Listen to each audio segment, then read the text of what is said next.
I keep seeing all those stories about I'm being too old. I wasn't too old to create over 15 million new jobs. Too old to put the first black woman on the Supreme Court of the United States of America, signed the most significant gun safety law in 30 years. So let me ask you, what do you think? You think I'm too old to restore Roe v. Wade, the law of the land? You think I'm too old to ban assault weapons again? You think I'm too old to beat Donald Trump? President Joe Biden firing back at naysayers with a new ad from the campaign trail. It features him speaking at a rally Friday in Madison, Wisconsin, selling his record on health care, climate, gun safety, and more in a critical battleground state. The rally was Biden's fifth campaign trip to Wisconsin, his first since his debate with Donald Trump. And while Democrats at the national level are wondering whether Biden can recover from his performance on debate night in Atlanta, the view from swing state Wisconsin might surprise you.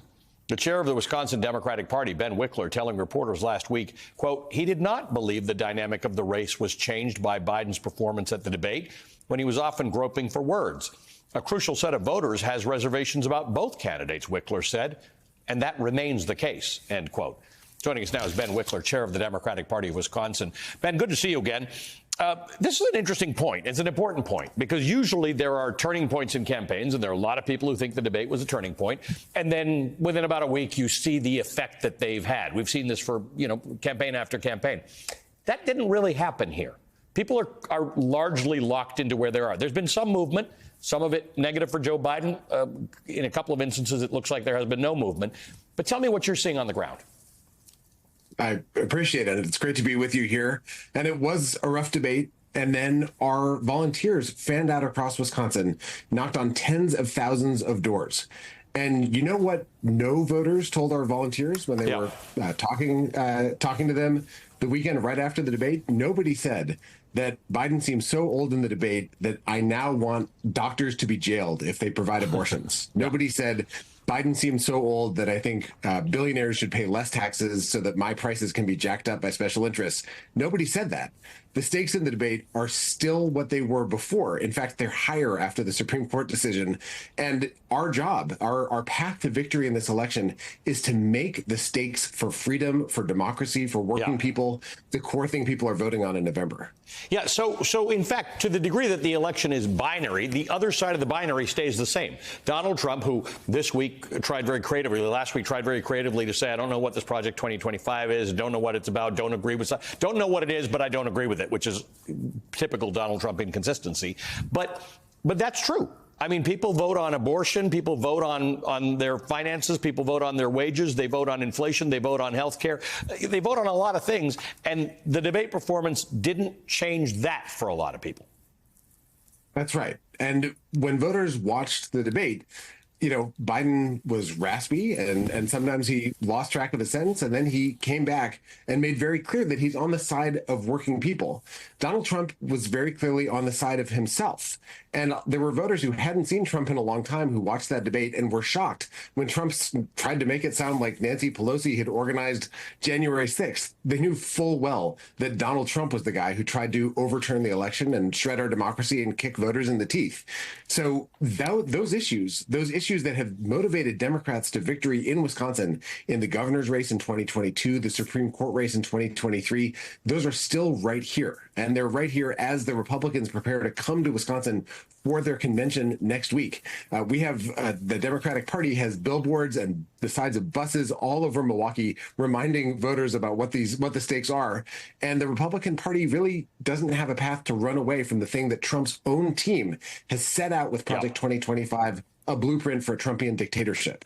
It's wild. I mean, chapter after chapter is authored by somebody who worked for Donald Trump, including Peter Navarro, who's in jail. That's the trade chapter in Project 2025. That said, I had an interesting conversation with Maxine Waters earlier today, who talks a lot about the things that Joe Biden has achieved that don't feel like a change in the temperature, right? Manufacturing jobs are up. We're building semiconductors in the United States.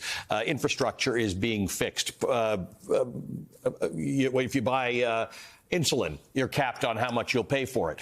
How much of this election should be on Biden's record, which is good, versus the threat of Donald Trump? How do you balance those two things when talking to a voter at their door? So they're linked in a way that I think is not yet visible to people because the argument is just beginning to be made. What we saw with the Affordable Care Act is that passing it didn't yield political dividends for Democrats, but the Republican threat of taking it away was a disaster.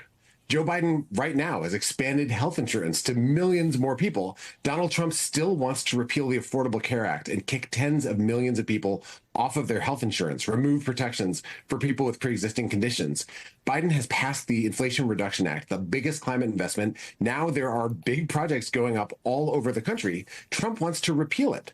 Trump wants to take away the clean energy incentives that people are using to upgrade their houses and make their lives better and bring their energy costs down. Trump wants to shred the progress that we've made, and people do not like that idea. They don't like things being taken away. And I think this is the job. I mean, Wisconsin elections come down to less than 1 percentage point over and over. We call it the margin of effort. It's about a quarter of Lambeau Field. If you fill that stadium up, you've got 4 of Biden's margin of victory.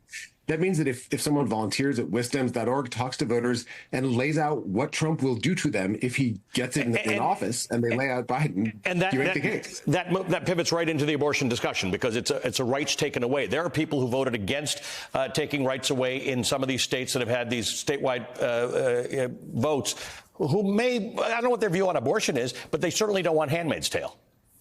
That's exactly right. And the thing that's terrifying is for whatever Trump, insists goes into the national platform of the Republican Party, his own team has put together Project 2025 with its plan for a national abortion ban that doesn't require passing a law. I mean, once you can break the law and have immunity from criminal prosecution, and once you dismantle the machinery of the federal government that's supposed to serve the public and make it personal servants to Donald Trump, you can really start crushing the freedoms that people rely on. That's what Trump is promising. And the special interests who are swarming to his side, they know exactly what he's planning because they wrote the plans. Yep. So the more we get the word out about the stakes, the more voters actually come to us because they don't want their freedoms taken away. Yeah, we're going to make sure people understand what is actually at stake here. Ben, good to see you as always. Ben Wickler is the chair of the Democratic Party of Wisconsin. Hey there, MSNBC fans. I'm Luke Russert, and be sure to join me, Rachel Maddow, Jen Psaki, Lawrence O'Donnell, Steve Kornacki, Joy Reid, and many more September 7th in Brooklyn, MSNBC Live Democracy 2024. Click on the link for ticket information. We will see you there.